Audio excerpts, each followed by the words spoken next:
Selamat pagi Bapak Ibu Saudara yang terkasih. Salam. Kita berjumpa kembali pada edisi renungan harian kita hari ini. Dan sebelum kita mendengarkan firman Tuhan, ada baiknya kita berdoa.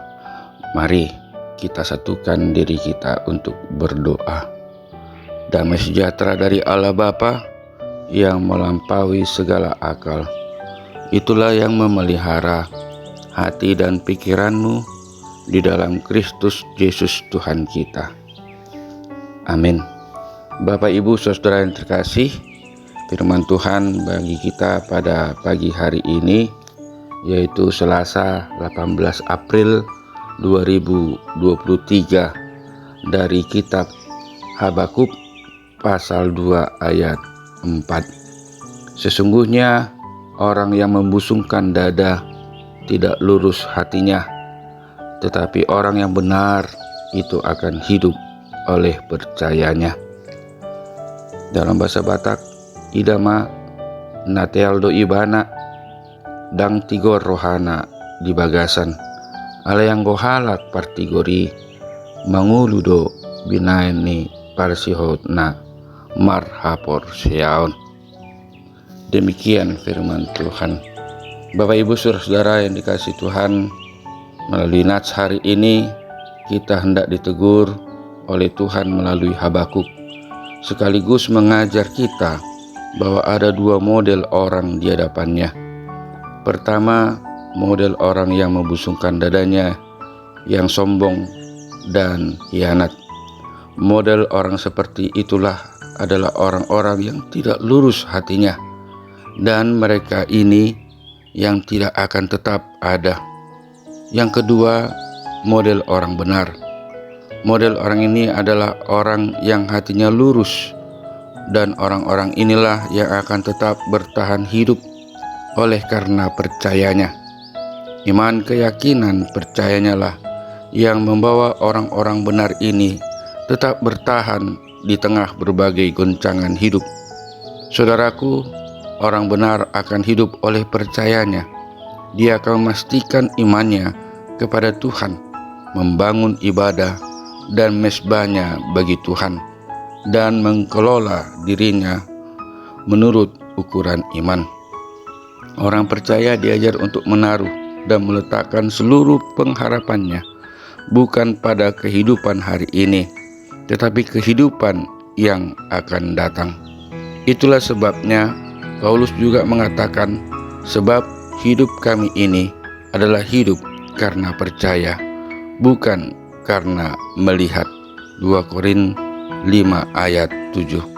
Artinya fokus hidup orang percaya bukan lagi pada kehidupan hari ini, tetapi pada kehidupan yang akan datang, yaitu di langit yang baru dan bumi yang baru.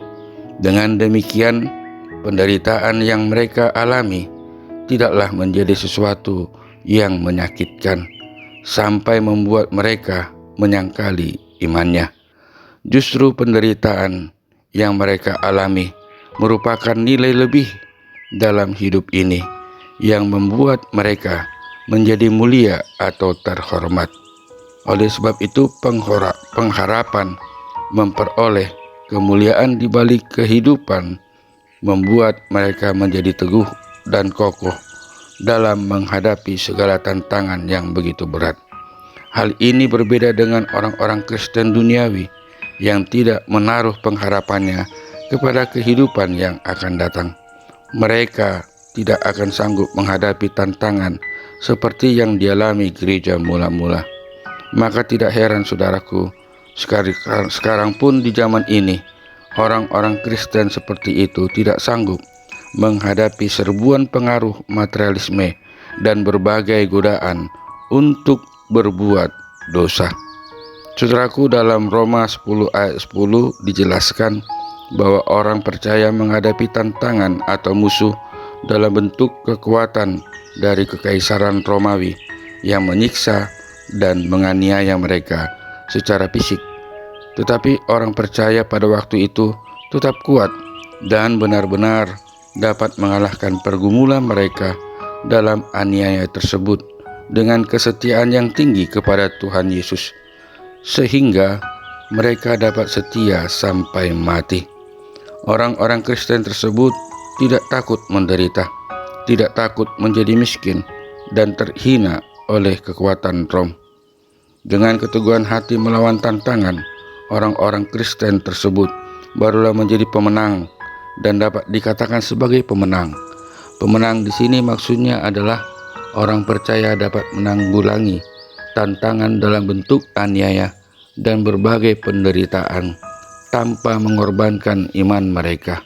Sebaliknya, mereka malah menjadi semakin sempurna atau iman mereka semakin murni. Dengan demikian, aniaya yang mereka harus alami menjadi berkat kekal bagi mereka. Penderitaan karena nama Yesus membuat mereka berhenti berbuat dosa dan dimuliakan bersama dengan Tuhan Yesus. Roma 8 ayat 17. Demikian pula seharusnya dengan orang percaya pada zaman sekarang ini.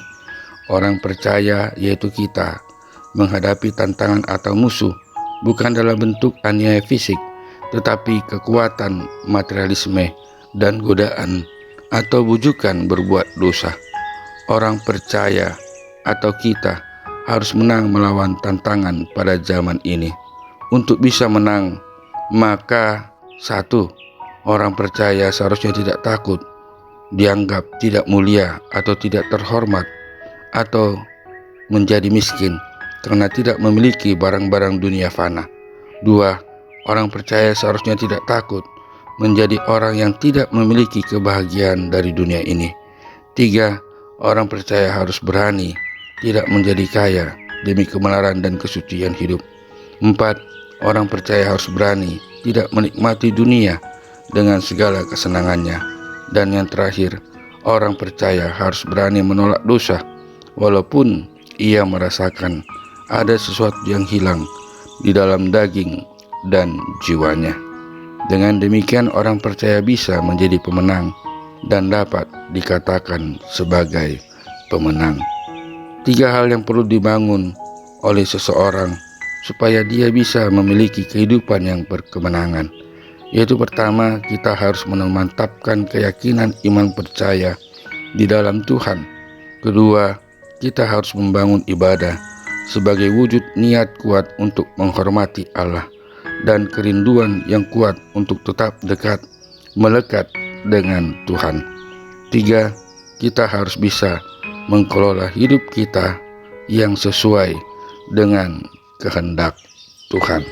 Semoga Tuhan yang memberikan kekuatan kepada kita supaya kita menjadi orang percaya yang berkemenangan kepadanya.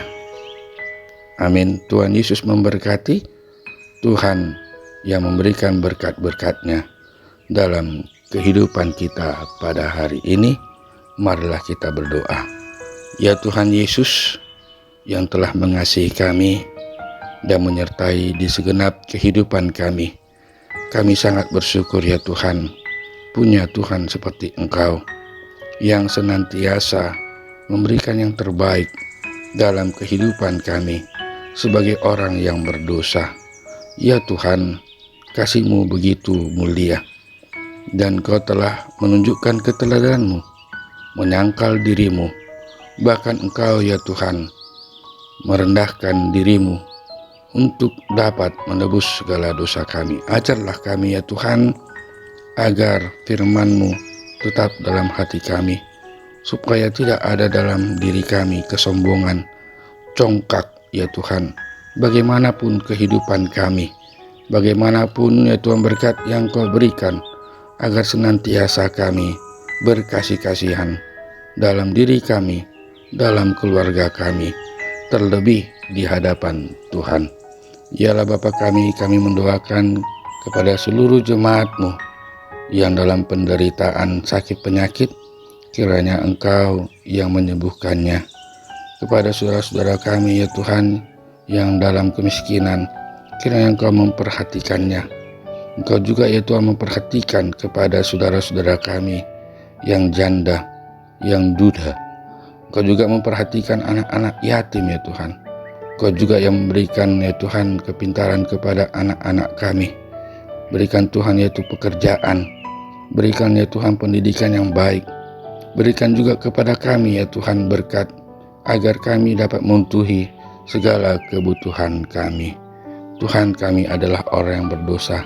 Kiranya Engkau basuh ya Tuhan dosa kami melalui darah-Mu, dan perkenankan kami menjadi pengikut-Mu yang setia. Dengarkanlah doa kami yang kami alaskan melalui nama Tuhan Yesus Juru Selamat kami yang hidup. Amin.